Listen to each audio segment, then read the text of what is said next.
യാത്രക്കാരുടെ എണ്ണത്തിൽ വീണ്ടും വർധനയുമായി കൊച്ചി മെട്രോ. KMRL പുറത്തുവിട്ട കണക്കുകൾ പ്രകാരം 2017 മെട്രോ സർവീസ് ആരംഭിച്ചത് മുതൽ 17.52 കോടി ആളുകളാണ് മെട്രോയിൽ ഇതുവരെ യാത്ര ചെയ്തത്. വിവരങ്ങളുമായി നിഷ ദിലീപ് ഒരിക്കൽ കൂടി നമുക്കൊപ്പം ചേരുകയാണ്. നിഷ, ഈ മെട്രോ യാത്രക്കാരുടെ എണ്ണത്തിൽ വലിയ വർധന എന്ന് പറയുമ്പോൾ നമുക്കറിയാം, നേരത്തെ നമ്മൾ പറയുകയായിരുന്നു, പ്രധാനമന്ത്രി നരേന്ദ്രമോദി ഈ പൊതുഗതാഗതം കൂടുതൽ ഉപയോഗിക്കണം, പ്രയോജനപ്പെടുത്തണം എന്ന് കൂടുതൽ യാത്ര ചെയ്യണം. അപ്പോൾ നമുക്ക് ഈ പെട്രോളിന്റെ ഉപയോഗം പരമാവധി കുറയ്ക്കാൻ കഴിയും തുടങ്ങിയ കാര്യങ്ങളൊക്കെ പ്രധാനമന്ത്രി പറയുകയും ചെയ്തിട്ടുണ്ട്. അപ്പോൾ എന്തായാലും ഈ കൊച്ചി മെട്രോയുടെ കാര്യത്തിൽ അത് വലിയ ആശ്വാസമാണ്, വളരെ പോസിറ്റീവായി തന്നെ കാണേണ്ട വാർത്തയാണ്. എങ്ങനെയാണ് വിവരങ്ങൾ?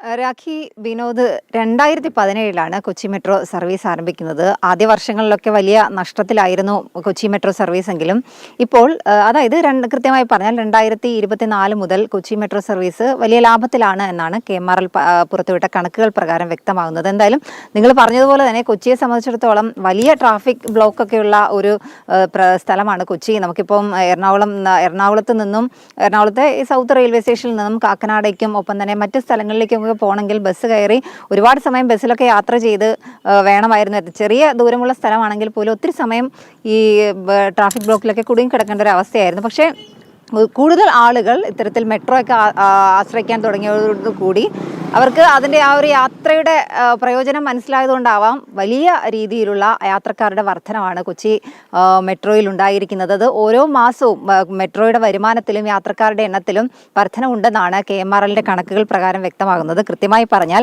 2024 മെട്രോയിലെ യാത്രക്കാരുടെ എണ്ണം 3,49,24,955 ആയിരുന്നു. എന്നാൽ അത് 2025 ആയപ്പോഴേക്കും അത് 3,64,12,947 വർദ്ധിച്ചതായാണ് KMRLന്റെ കണക്കുകൾ വ്യക്തമാക്കുന്നത്. എന്തായാലും ഓരോ മാസവും യാത്രക്കാരുടെ എണ്ണത്തിൽ വർധനവുണ്ട്, അതുപോലെ തന്നെ വരുമാനത്തിൽ റെക്കോർഡ് വർധനവുണ്ട് എന്നും കൊച്ചി മെട്രോ റെയിൽ ലിമിറ്റഡ് പുറത്തുവിട്ട കണക്കുകൾ വ്യക്തമാക്കുന്നുണ്ട്. ഈ മെട്രോയോടനുബന്ധിച്ച് വാട്ടർ മെട്രോ പ്രവർത്തിക്കുന്നുണ്ട്. ഒപ്പം തന്നെ ഈ ഇലക്ട്രിക് ഫീഡർ ബസ്സുകളുണ്ട്. നെടുമ്പാശ്ശേരി വിമാനത്താവളത്തിലേക്ക് അടക്കം ഓരോ മെട്രോ സ്റ്റേഷനുകളിൽ നിന്നും ഇലക്ട്രിക് ഫീഡർ ബസ്സുകളുണ്ട്. അത് യാത്രക്കാർക്ക് കൂടുതൽ ഗുണകരമാണ്. അതുകൊണ്ട് തന്നെ സ്വകാര്യ വാഹനങ്ങളെയൊക്കെ ആശ്രയിച്ച് അല്ലെങ്കിൽ സ്വന്തം വാഹനങ്ങളെ ആശ്രയിച്ച് നെടുമ്പാശ്ശേരിയിലേക്കുമൊക്കെ മറ്റും പോകേണ്ടിയിരുന്ന യാത്രക്കാർ മെട്രോ ആശ്രയിക്കുന്നുണ്ട്. അതുകൊണ്ട് തന്നെ ഈ മെട്രോ യാത്രക്കാരുടെ എണ്ണത്തിൽ വലിയ വർധനവാണ് ഉണ്ടായിരിക്കുന്നതെന്നാണ് KMRLന്റെ റെക്കോർഡ് കുതിപ്പാണ് മെട്രോ യാത്രക്കാരുടെ എണ്ണത്തിൽ ഉണ്ടായിരിക്കുന്നത് എന്നുള്ളത് വലിയ സന്തോഷകരമായ വാർത്ത തന്നെയാണ്.